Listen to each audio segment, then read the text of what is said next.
Well, it's been another year of lies in Washington, D.C. But these days they seem more brazen than ever. Here are some from just the past few weeks. Robert Reich says that raising the minimum wage will help the poor. Alan Greenspan professes to be fighting inflation with all his might. Bill Clinton says the era of big government is over. And Bill Kristol's Weekly Standard agrees and takes credit for it. These examples illustrate Washington as a wonderland of distortions and deceptions. Let's examine, for example, the claim that we're living through a congressional revolution against big government. For a year, Washington has promised us, assured us, and pleaded with us to believe that it is so. There's no question that the people want it. But somehow the supply of revolution has fallen far short of the demand. Never has so much rhetorical hoopla surrounded so little political substance. If this is a revolution, it is of the kind that fits Bertrand de Juvenel's classic description. It rends the air with denunciations of tyrants, yet raises up its own. The purpose of this revolution is to placate the people's hatred of the federal government, which grows more intense year by year. Indeed, this phony revolution is being conducted in classic Washington style.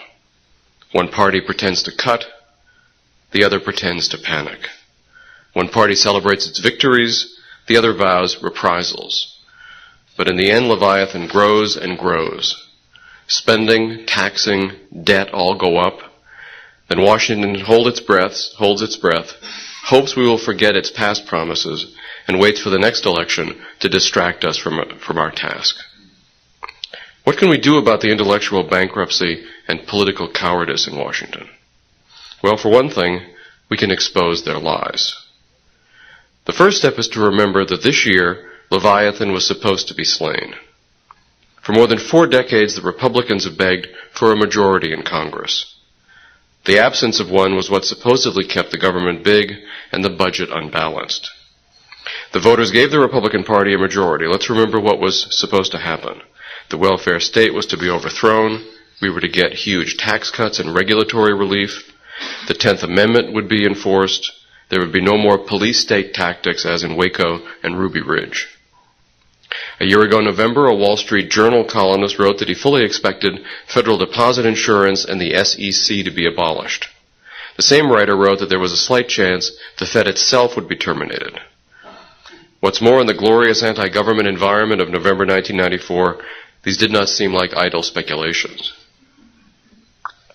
But 1 year later, the Wall Street Journal has lowered its sights and is pretending as if they were never high to begin with. How fares the revolution, an editorial asked on December 29th? Just fine, considering that its purpose was to, quote, inject some discipline in the welfare state. In judging Congress by the standard of the original revolutionary promise and not that truncated version, I'm not making the perfect the enemy of the good, as some high-level Republicans have accused the Mises Institute of doing. No one is faulting Congress for not giving us a full loaf. Indeed, we'd be happy with just a slice, no matter how thin. But if we look at the facts, we see that there has been no progress towards dismantling government or making the people of this country freer. I wrote in a column in January 1995 that if next year's congressional spending is higher than this year's, Congress will have failed. The reaction I received was that it was silly to even suggest that the budget would grow. But Murray and Rothbard saw problems developing in the first days after the November 1994 election, when lame ducks in the House and Senate voted to implement the GATT Treaty and its World Trade Organization, even though the public rightly saw it as an insider deal. The Mises Institute worked very hard to expose that treaty and its cousin NAFTA as the essence of managed trade, while at the same time upholding the ideal of free trade. These treaties have, of course, exacted a horrible price. For example, 1 year ago this month, the congressional leadership conspired with the White House to commit one of the greatest financial crimes of the last half-century, the $50 billion bailout of the Mexican government and the banks and corporations whose fate was linked to the peso. It was a consequence of 2 years of massive peso inflation, encouraged by the U.S. to pass NAFTA. The U.S. government knew at least 8 months in advance that the peso was going to be devalued, but did nothing. Moreover, the bailout itself was conducted in secret, greased with drug money, laced with political corruption, and even linked to outright murders. Yet to hear the U.S. government tell the story of the Mexican economy and NAFTA, things are better and better every day in every way. What this really means is that the profits of Goldman Sachs are at historic highs. This fiscal year, total government spending will be up at least $53 billion over last year. And that's by the estimates provided by the Congress itself in its own plans. No programs, departments, or functions of the federal government have been abolished. None have even been seriously challenged. The few programs that have experienced marginal cuts are more than swamped by the programs that have experienced real increases. Even under this Congress, the government's grip grows tighter by the day. Big government is still destroying the American economy, society, culture, and way of life. We're still ruled by the largest government in the history of the world. No government has ever presumed to spend so much, regulate so much, or tax so much, but somehow it's never enough. The congressional leadership blames the president, but that's a suspicious charge on the face of it. The truth is that even with today's unconstitutional executive branch tyranny, the government cannot spend one dime without congressional approval. Congress, particularly its leadership, must take ultimate responsibility. The freshmen did their best, but the problem goes much deeper.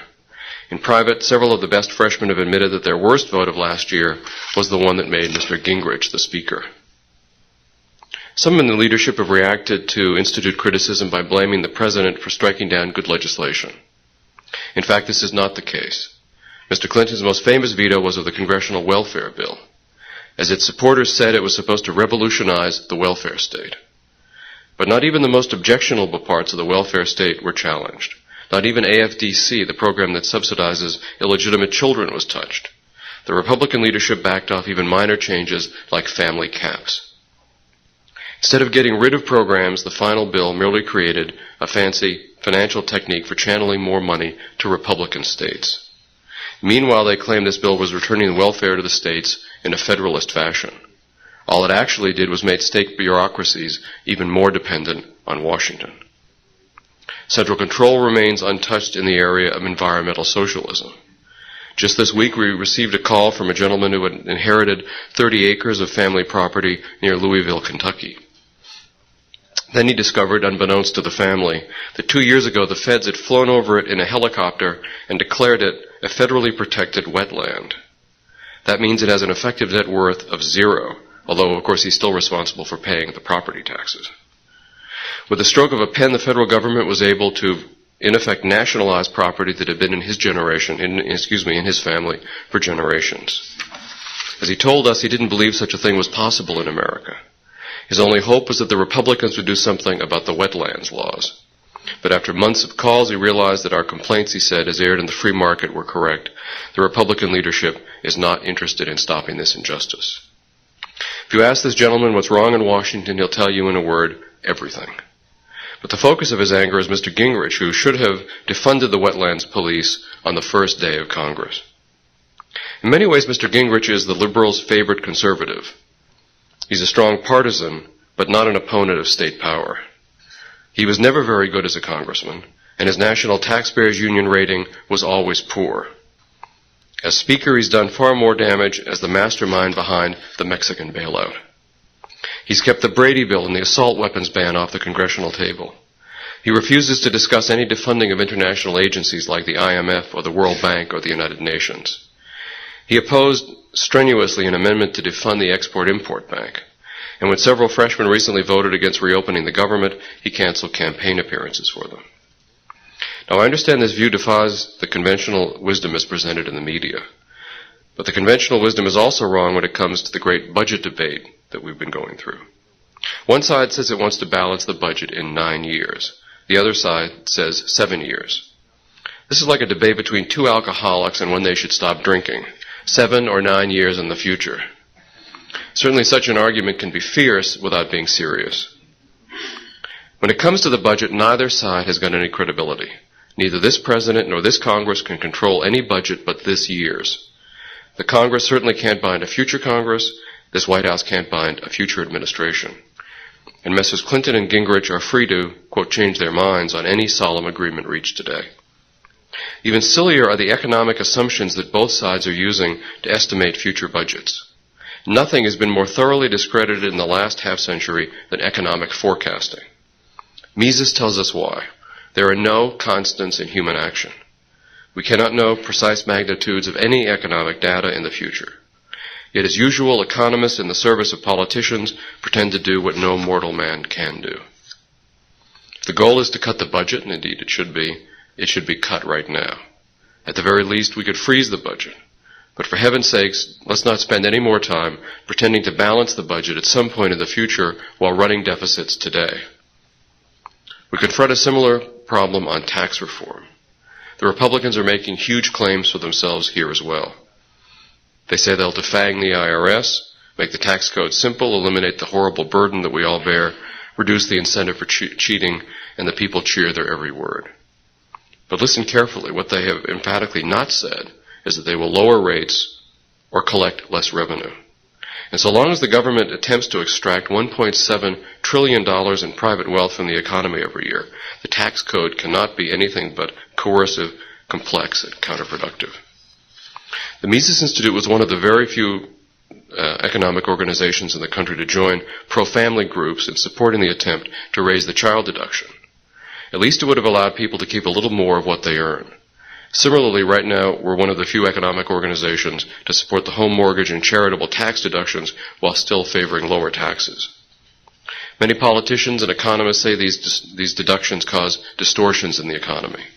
But it's hard to take that line of thinking seriously.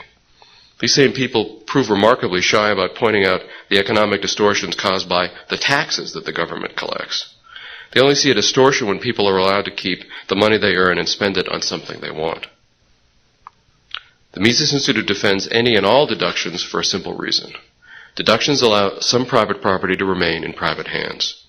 Private property is the basis of free enterprise, which in turn is the basis of prosperity. It can never be a cure for economic stagnation to tax people more than they are already being taxed, which is what repealing deductions really does. Other tax reform proposals that get us off the track are schemes like the flat tax and the national sales tax. So long as these are proposed as new schemes to collect the same amount of revenue, or sometimes even more, they are steps in the wrong direction. There's no inherent virtue to flatness as such. The Social Security tax, for example, is flat, and no one enjoys paying it. And the national sales tax would penalize people who have worked and saved and tax them all over again on those savings when they spend them. If our target is more economic freedom, there is no way to achieve it except by cutting taxes and cutting government. Freedom is the one way out, and all these policy detours merely distract from the fact.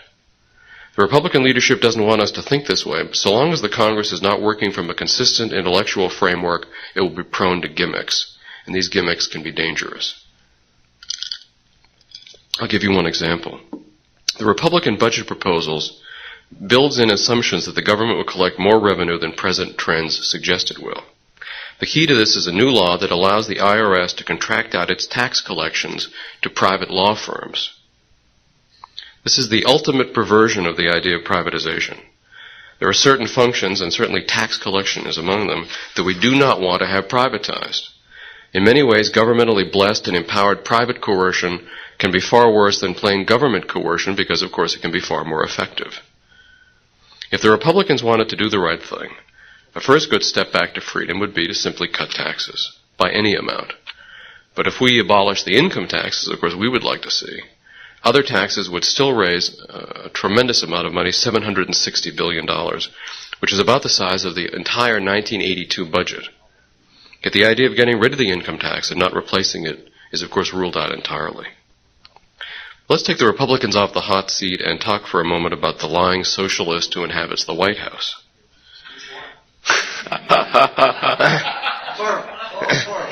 The head one. Although Hillary was just here in San Francisco last night, you may have seen the papers. Had 3,000 people come to listen to her to promote her new book. It was taxpayer expense. It takes a village, which of course is actually by village, she actually, as even Alexander Coburn, the very left-wing columnist, pointed out, when she says it takes a village to raise a child, which she means by village is the state. She means it takes the state to raise children and to, of course, run the rest of society. In his State of the Union address, Mr. Clinton told us that we've entered the era of smaller government, which has to be one of the least credible statements ever uttered by any president. He even refuted it himself by proposing to create 4 new giveaway programs, expand 3 old programs, add 3 new regulatory bills, and vastly increase federal police power. He also called for an increase in the minimum wage as a blatant sop to labor unions who want to shut low-wage employment out of the market. And again, he proposed to socialize the medical industry, this time in the form of severe insurance regulations. Given the logic of interventionism, we would have Hillary care by the end of the century if his plan were adopted. Mr. Clinton also told us the economy is the best we've seen in 30 years. But which economy is he talking about? In the American economy, consumer confidence is at the lowest that it's been in more than 2 years. Retailers had a terrible holiday season, and unemployment is on the rise. The Fed continues an attempt to forestall recession with short-term interest rate cuts, but it doesn't seem to be working because Americans are already awash in debt. On the inflation front, the Commodity Research Bureau Index is at its highest level in 5 years. Gold is above 400, and December registered a wholesale inflation rate of 7%. There's no basis for ruling out a serious return of price increases this year. But even at a 3% rate, which the media call non-inflationary, prices double every 25 years. Even if theft is stretched out over a period of time, it's still theft, and it still creates the business cycle. The experts assure us that if we take out food and energy, the inflation rate is not so bad. I'll agree to that once people stop eating, driving, and heating their homes. It's instructive to look at the financial habits of one member of the Federal Reserve Board of Governors. In December, Lawrence Lindsay was turned down for a credit card by Toys R Us.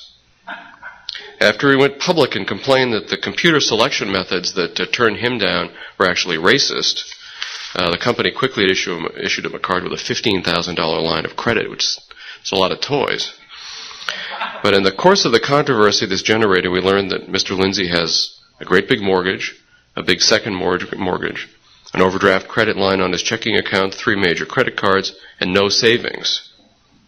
Mr. Lindsay refused to show me his credit history. It was hilarious. He was shocked that he was being asked for such a thing, saying that it was private, but on the other hand, he'd made his credit standing a matter of public record, or what he claimed about his credit standing, and used it to try to advance socialist policy. So it seemed to me that we should be able to get a look at his actual credit rating to see whether maybe Toys R Us had a point in their original turn down.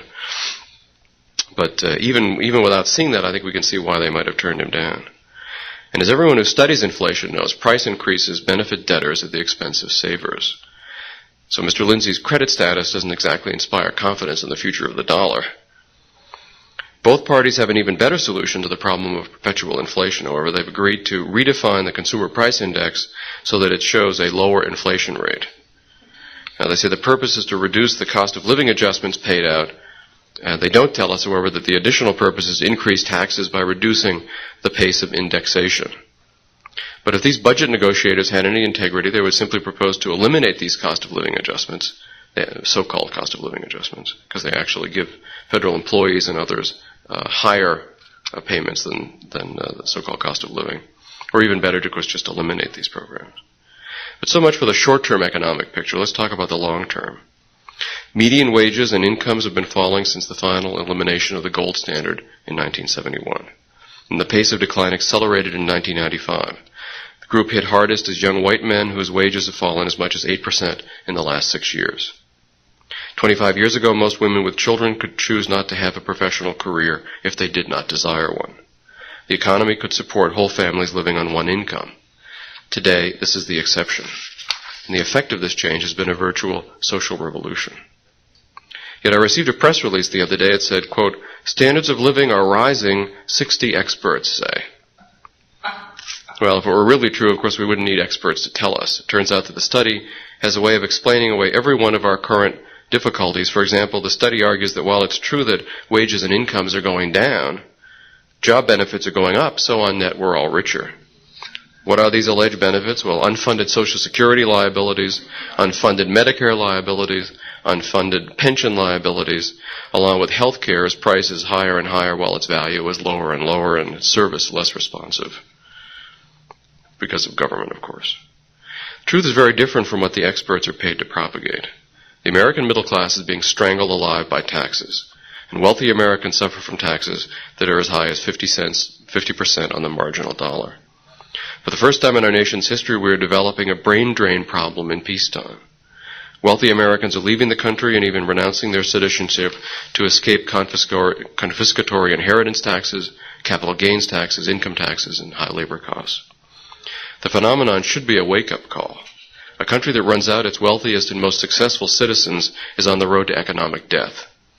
Instead, the President, Congress, and some presidential candidates have toyed with the idea of limiting the amount of money expatriates can take out of the country, an idea only a despot could support or enforce. The silent killer of inflation and the inflation machine at the Federal Reserve are, of course, still with us.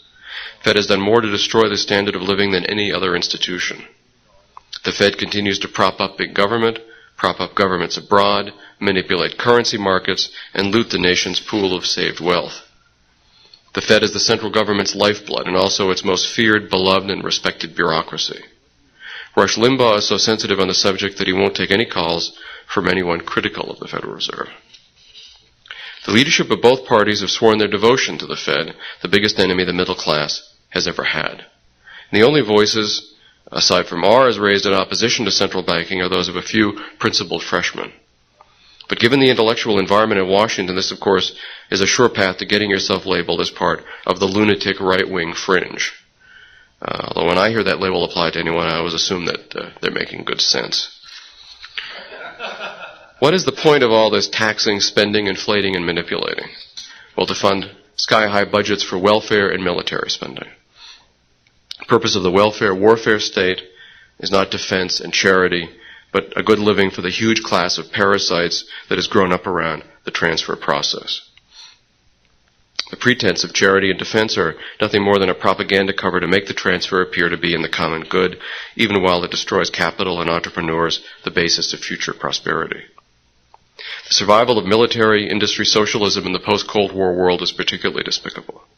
Instead of defending this country, men and women of the armed forces are sent off to Bosnia to help impose Muslim rule. Bill Clinton got into this war in hopes of shoring up his support among the public. He based his hopes on past data showing that presidents are hated less when our troops are involved in conflicts overseas. At the same time, he sensed that the public's tolerance for international wars is not what it once was. Some people say there's nothing at stake for America in what happens in Bosnia. I wish this were true. But any time the U.S. government is acting in the manner of an empire, it diminishes American liberty here at home. Just last March, the White House issued a presidential order penalizing companies who use replacement workers instead of union goons to fulfill federal contracts. Federal Appeals Court just voided this order. Robert Reich blasted back, relying on the war motif. The president, he said, has the authority to make sure that taxpayers get the quality of goods and services they deserve. We don't want American servicemen and women in Bosnia driving around in tires made by replacement workers. Thus, in his mind, we are supposed to socialize the American labor force at home to prevent flat tires in Bosnia. That's the way empire works, and it's why the framers and every great Western thinker from Augustine to Rothbard emphasized the importance of peace to the preservation of liberty. Reich's remarks about tires in Bosnia is no different in substance from the thousands of statements by liberals that somehow we are all morally obligated to surrender our bank accounts to help any inner-city child who grows up without the right level of self-esteem and therefore is mugging people. Both views follow from the assumption that the federal government is in charge, properly in charge at home and abroad, and that the idea of liberty is outdated and unworkable. Yet the system of propaganda and lies designed to put a gloss on all forms of federal tyranny is not working as well as it once did. In 1964, 3 of every 4 Americans said they trusted Washington to do the right thing. Today, fewer than 1 in 5 Americans say that. But the percentage is connected to government in some way, by the way. I cite this data not because I think that polls should determine policy, but to explain why the political class is in such a panic.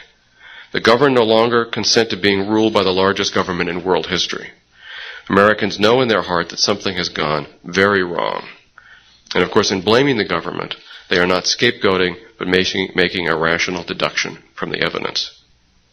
When Mr. Clinton said we were doing better than 30 years ago, perhaps he had in mind Capitol Hill's current economic boom.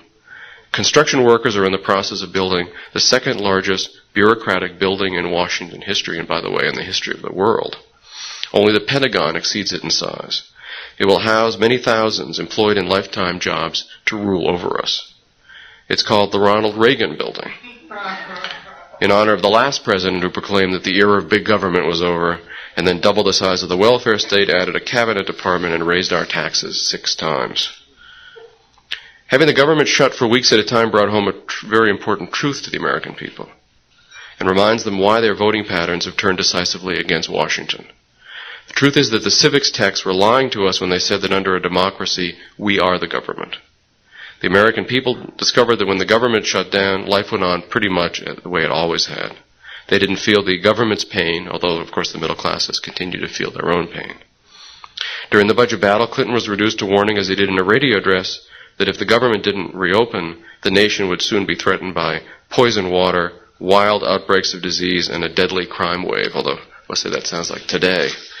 Of course, we didn't get poison water, but the worst consequence of the government shutdown was that many of the nation's parks, museums, and monuments were closed, and that proved to be an inconvenience. But this time more people saw through the fraud. If there is a public demand to visit these places, then why not just let them be run by private money, as, for example, Mount Vernon, George Washington's home, is. It did not close. The hysteria over the Vermeer exhibit at the National Gallery proved the point. The government took great joy in shutting down an exhibit where people were lined up around the block to get in. Government may have thought that this would show the public how much the nation relies on the government. Well, it didn't. Could have seemed to be more preposterous, people coming from all over the country to see a beautiful art exhibit, but despite huge demand, the government refusing to let them in. How different a government bureaucracy is from the private sector. A business strives to get consumers in the door to purchase its products and services, while the government holds its consumers hostage for more money for the ruling regime.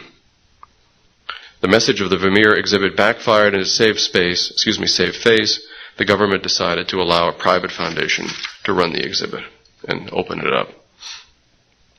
Unfortunately, not all of the government's bad effects disappear when the government shuts down.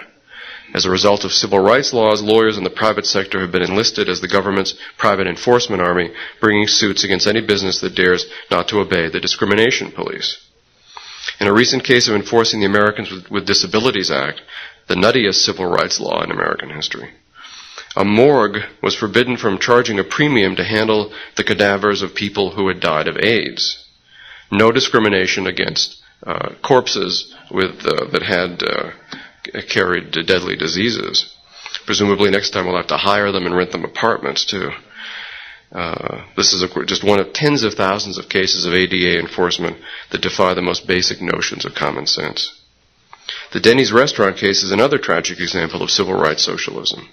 Company was mugged, stripped, humiliated, and looted of hundreds of millions of dollars and made to grovel before the mass media. The government didn't even need to assist directly. Civil rights socialism works on autopilot so long as there are lawyers malicious enough to enrich themselves by bankrupting American companies through the courts. Here's the background of the Denny's case. In early 1993, 6 rowdy government agents went into a crowded Denny's at noon in Maryland and ordered food. Their orders didn't arrive in a time frame that met their approval. Discrimination, of course, as I'm sure you all think when you don't get served quickly enough in a Denny's or a similar kind of restaurant. But because they were black and well-connected, they went to the press and the Justice Department, and the crimes of Denny's were quickly international news. An Oakland, California lawyer read the papers and began to elicit other anecdotes, and sure enough, the tales of criminality began rolling in. A black woman's hamburger was overcooked. Bigotry. Black teenagers were asked to prepay for a meal after skipping out on their check several nights before. Racism. Denny's settled these initial suits for an astounding $34.8 million. Then the NAACP stepped in to grab its pound of flesh. It immediately demanded negotiations with Denny's, and more than a year later, Denny's announced another agreement, this time much more costly. Parent company agreed to never let black employment fall below 20%, to raise the percentage of black managers to 12%, to give, and I mean give, 47 restaurants to new black owners, and to buy a minimum of 12% of its food and other products from black-owned businesses. These free restaurants went, of course, to pals of the NAACP leadership, who undoubtedly expressed their thanks in concrete ways to that leadership. And to prevent more restaurant races, and the NAACP said they would enforce the agreement with random visits and the threat of pickets and boycotts. Then, with the court's permission, the original suit was broadened to the fabled class action status. Plaintiffs' lawyers placed ads in all the nation's newspapers inviting even more litigants. They looked for blacks who felt they had to wait too long to be seated, segregation. Blacks who felt the service was too slow, apartheid. And blacks whose food wasn't cooked to their liking, slavery. Toll-free number was provided for anyone who claimed that one or more of these hate crimes had happened to him. In the end, the attorneys rounded up 294,537 plaintiffs, each of whom recently got a check in the mail. Then his reputation had been dragged through the mud, its property looted, its management forced to beg for mercy from the equality police and the bitter, hate-filled lobbies they serve. Then his reputation had been dragged through the mud, its property looted, its management forced to beg for mercy from the equality police and the bitter, hate-filled lobbies they serve. When this kind of thing can happen to a great American business, it's a very dark day. So long as this episode, which so far as I know has never been condemned or even criticized by any mainstream conservative, can take place in this country, there is no free enterprise and there is no freedom.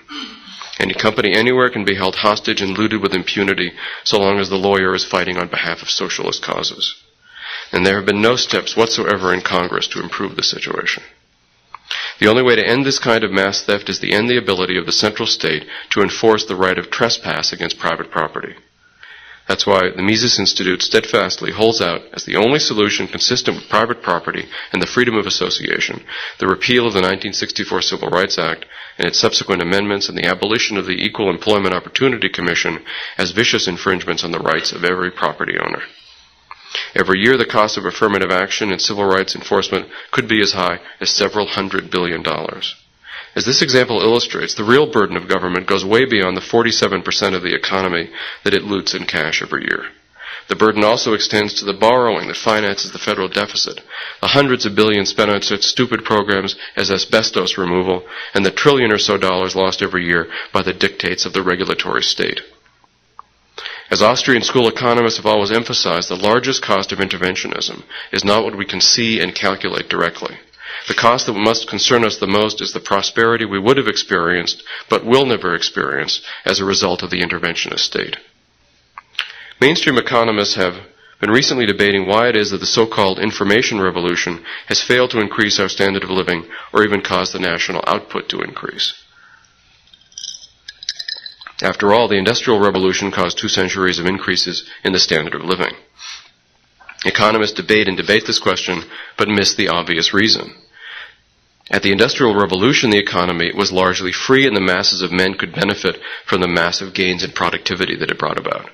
Today, nearly every area but the high-tech sector is heavily controlled and regulated, and that prevents the gains from spreading much beyond the employees and stockholders of the high-tech industries. And of course, those gains have been looted by the central state as it has expropriated the gains of the private sector in general for decades. In this case, as in every other, government intervention has stolen our past, our present, and our future wealth. It's depleting the reserve fund of private capital built up over so many generations. This is why there's a moral and a practical urgency to dismantling the apparatus of the Leviathan. Those who promise to do so and do not must be held accountable. At the same time, however, there's another seed of evil. In academia, leftists are still largely in charge. By using affirmative action laws, departments in all the social sciences and arts have conspired to keep out good teachers on grounds that they are the wrong race and sex. In practice, white male students are no longer seriously considered for any merit-based scholarships at any college or university in the country. The economics profession in subtle ways still remains hostile to free enterprise. But nevertheless, the Austrian school is gaining in strength, and the central state faces no greater foe than this band of deeply committed intellectuals who reject the dominant assumptions of our age. To understand why, we must understand the dynamics of power. State power is inherently unstable because the ruled must always outnumber the rulers. The regime must always concern itself, therefore, with public opinion and moral legitimacy if it is to get away with the high level of expropriation we experience today. That is where the intellectuals could play the crucial role. If we have a priority today, it is to build up an alternative intellectual culture that affirms the principles of liberty. This and only this can genuinely threaten the ruling regime and provide the basis for a secure liberty for the next generation and the next and the next. We must promote a view of man that grants him an inherent dignity not to be controlled and manipulated by the state. We must have a view of economic life that defends the inviolability of private property and free exchange. We must adopt a view of the government's role in society that rules out empires at home or abroad. And our attempts at radical form must affirm the morality and the practicality of freedom above all else. Intellectuals in the social sciences face a choice. They can spend their lives playing the game, saying the right thing, providing a cover for tyrannical rule, like the German historicists before the turn of the century or elite faculties today. Or they can seek out truth above all else, propagate that truth among students, and truly advance knowledge in the classical sense. What Mises said in his day is true in our own. If the centralized state tyranny faces no fundamental challenge, we can expect only worsening social, cultural, and economic conditions. Living standards will continue to fall and do so within business cycles of increasing severity. Crime will rise as the dysgenic effects of the welfare state have terrifying demographic consequences. Our children and their children and their children will have fewer opportunities for employment and for schooling. Our communities will become less and less safe. Property will become ever more insecure. Our money could someday be made nearly worthless, and government brutality will increase. We must face up to the seriousness of our task, or the hope that was once America will be gone. Truly what's at stake is the future of our own civilization. That is why we must not slacken our efforts in either public life or in academic life. Most universities are like Capitol Hill. No serious intellectual culture to speak of, but only people on the dole promoting their self-interest. But through generous people like you, who believe in freedom, we at the Mises Institute have been able to take large steps towards creating that alternative culture of ideas that upholds the traditional standards of scholarship and truth and holds out freedom as the only way out of our nation's dilemma. As a result, our nation's campuses are beginning to experience a wave of rebellion against the corruption at the top. This rebellion doesn't take the stupid and destructive form that it did in the 1960s, because these new rebels are true intellectual dissidents. These student rebels are reading forbidden works like Mises' Socialism and Rothbard's Power and Market, receiving our periodicals, attending our conferences, following Mises Institute activities on our homepage on the World Wide Web. We have a well-rounded strategy designed to meet our shared goals. The Review of Austrian Economics is our forum for the deep research that's necessary in economics, and it's in libraries all over the world. Students have complained that it's hard to get the recent issue in college libraries because somebody's always pulled it down to read it. Our quarterly Austrian economics newsletter publishes speeches and interviews with important economists in the Austrian tradition. The Mises Review tackles new literature from an Austrian perspective so that at last we get a break from reading the left on the left. And the free market translates much of this into insights about the contemporary political and economic scene. These publication programs are backed up by a larger publishing program that emphasizes quality above all else. In the last year, we've published Murray and Rothbard's The Case Against the Fed and his Making Economic Sense, two classics of clear thinking. Rothbard's History of Economic Thought has already become required reading in the field. We continue to reprint Man, Economy, and State. Next to Human Action remains the top-selling economic treatise. We hold conferences on everything from central banking to war, from welfare to secessionism. These and our other teaching programs replicate our publishing structure of production on a different level. Our fellowship program seeks out the best graduate students, tutors them, and guides them through their entire graduate education. Our workshops and colloquia at Auburn University attract some of the best scholars working today. Our annual summer school, the Mises University, brings the best students from all over America to study under the best faculty. 10 years of the Mises University has paid off. Thousands of economics teachers assign these great thinkers in their classroom. Every important young Austrian working today has attended the program. Students often tell us that the Mises University and our other teaching programs provide the education, the real education, that they hoped that they would get at their college or university, but instead have been denied. And it's not just the students that lack good tutoring and mentorship. We also find that good scholars lack for colleagues they can trust. That's why we just held the first Austrian Scholars Conference, an international and interdisciplinary professional meeting. Many of the people who came, and they came from all over the world, all came at their own expense and called it the highlight of their professional career. Freshman congressmen have told us that our editorials and our publications give them hope and shore up their courage to confront statism head-on. Activists at the grassroots say we provide them guidance through clarity of thought and tough-minded intellectual leadership. We work hard because, like you, we believe in the ideas of liberty and because it brings us joy to do the right thing. We exist to enter the public argument with a principled stand for free markets, sound money, and very limited government. Emphasis on the very. In doing so, we uphold the highest standards of scholarship as we seek to move beyond the century of statism into a millennium of liberty. If we follow through in this vision, we can expect the revival of the philosophy of liberty to continue and to grow. When our arguments overwhelm our opponents, as they have begun to do, and the lies that undergird our present tyranny are exposed, we can be saved from the apocalypse. Then and only then, with your help, will we be able to lead an authentic revolution for liberty, or more precisely, to bring about an authentic counter-revolution against those who have stolen what is rightfully ours, and witness in our time a new flowering of human freedom and a return to justice and prosperity. Then, and only then, will we be able to say that the era of big government is over. Thank you.